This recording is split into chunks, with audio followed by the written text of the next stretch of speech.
Hello everybody, welcome to the channel. Today I got for you another Western States Cutlery out of Boulder, Colorado. This guy, it cleaned up pretty nice for what it was, but it does have some issues.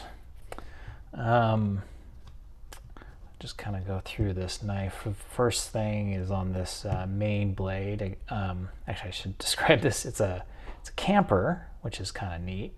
Always like these camper knives.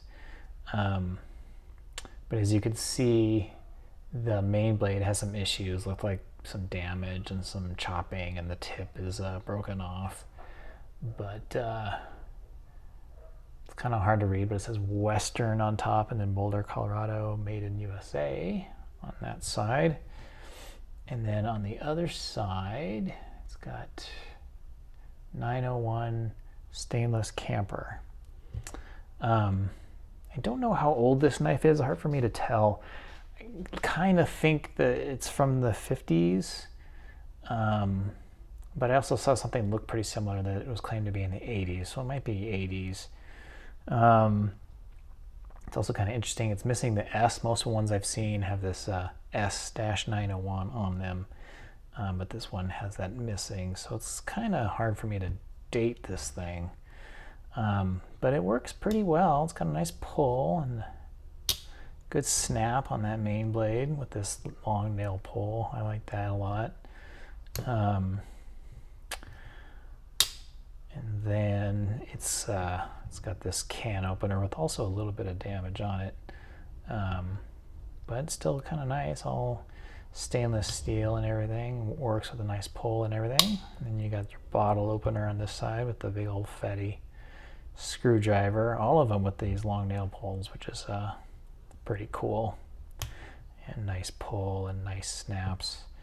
And then we start getting into the issues. This should be a punch, but it looks like it's been broken off there. It still has a good walk and talk. Looks like it's rubbing against this blade a bit, against the main blade, but it gets in there.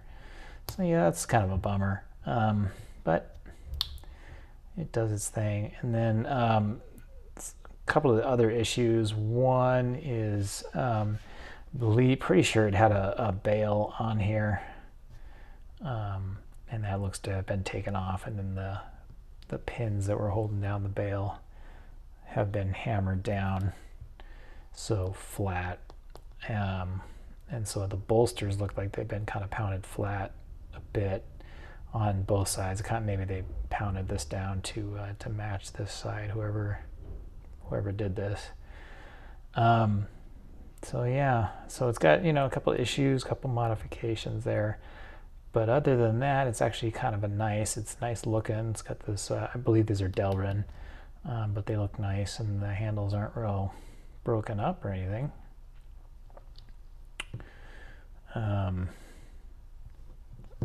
My guess is something happened to both at the same time. The bail and the punch, something happened to it, and then they just left this and did their thing. It looks real pretty, so we'll see if anybody values this guy. Other than those issues, it still has a lot of life in it. This just needs to be kind of sharpened and maybe reprofiled a little bit, because otherwise everything else works pretty well. It sounds real nice. As I say that, this blade over there is there's a bit of wobble in there, so not perfect. And as I had this down there, when I tried to close this, it got hung up on this blade. So not the best knife in the world, but it looks pretty neat. It was full of gunk and everything, so I really had to clean it out. So it looks pretty good compared to what it was. But yeah, another Western States representing. So anyhow, hope this finds you well, and we'll see you next time for the next one. Talk to you guys later.